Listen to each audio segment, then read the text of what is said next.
शीर्षक स्त्री का आत्मनिर्णय। प्राचीन काल की बात है। राजा हर्षवर्धन अपने शौर्य और न्यायप्रियता के लिए प्रसिद्ध थे, लेकिन एक युद्ध में उन्हें पराजय का सामना करना पड़ा। दुश्मन राजा ने उन्हें बंदी बना लिया। हथकड़ियों में जकड़े हुए हर्षवर्धन को विजेता राजा के सामने पेश किया गया। दुश्मन राजा अपनी जीत से बेहद प्रसन्न था। उसने हर्षवर्धन को संबोधित करते हुए कहा, राजा हर्षवर्धन, मैं तुम्हें एक अवसर देना चाहता हूं। यदि तुम एक प्रश्न का उत्तर लेकर आ सकोगे तो तुम्हें न केवल अपनी स्वतंत्रता बल्कि तुम्हारा राज्य भी लौटा दिया जाएगा।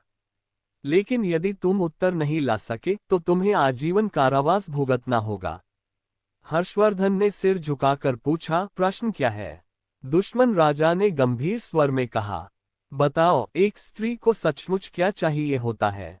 दुश्मन राजा ने उन्हें इस प्रश्न का उत्तर लाने के लिए 1 महीने का समय दिया। हर्षवर्धन ने ये चुनौती स्वीकार कर ली, लेकिन उनके मन में असमंजस था। ये प्रश्न सरल नहीं था।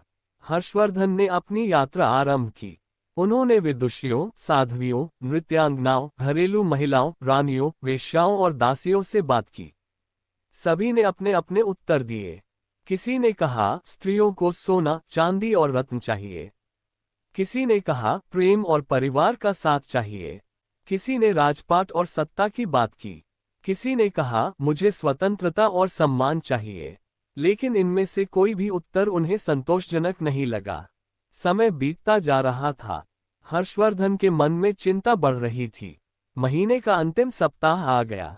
हर्षवर्धन के एक मंत्री ने उन्हें सुझाव दिया, राजन, एक जादूगरनी के बारे में सुना है जो हर प्रश्न का उत्तर जानती है। शायद वह आपकी मदद कर सके। हर्षवर्धन अपने मित्र सिद्धराज के साथ उस जादूगरनी के पास गए। वह बुढ़िया जादूगरनी न केवल बदसूरत थी, बल्कि उसके चेहरे पर अजीब सी कुटिल मुस्कान थी। हर्षवर्धन ने झुककर कहा, माता, कृपया इस प्रश्न का उत्तर दें। एक स्त्री को सचमुच क्या चाहिए होता है? जादूगरनी ने सिद्धराज की ओर देखते हुए उत्तर दिया, मैं उत्तर बताऊंगी, लेकिन मेरी एक शर्त है। तुम्हारे मित्र सिद्धराज को मुझसे विवाह करना होगा। ये सुनकर हर्षवर्धन असमंजस में पड़ गए।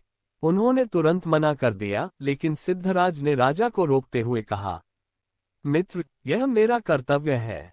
तुम्हारे जीवन और राज्य की रक्षा के लिए मैं यह विवाह करने को तैयार हूं। सिद्धराज ने जादूगरनी से विवाह करने की स्वीकृति दी। इसके बाद जादूगरनी ने कहा, एक स्त्री को सचमुच चाहिए होता है स्वयं निर्णय लेने की स्वतंत्रता। हर्षवर्धन को यह उत्तर संतोषजनक लगा। वे इसे लेकर दुश्मन राजा के पास गए। दुश्मन राजा ने उत्तर सुना और सहमति व्यक्त करते हुए हर्षवर्धन को उनका राज्य लौटा दिया। जादूगरनी से विवाह के बाद मध्यरात्रि में जादूगरनी ने सिद्धराज से कहा, तुमने एक सच्चे मित्र और महान व्यक्ति की तरह मेरा अपमान सहा और मुझसे विवाह किया। इसलिए मैं तुम्हें एक विकल्प देती हूँ। दिन के 12 घंटे मैं रूपसी बनकर रहूंगी और बाकी 12 घंटे अपने असली रूप में। बताओ, तुम्हें क्या चाहिए? सिद्धराज ने मुस्कुराते हुए कहा, ये निर्णय तुम पर है प्रिय। मैंने तुम्हें पत्नी के रूप में स्वीकार किया है। तुम्हारा हर रूप मेरे लिए सम्माननीय है। ये सुनते ही जादूगरनी का रूप बदल गया।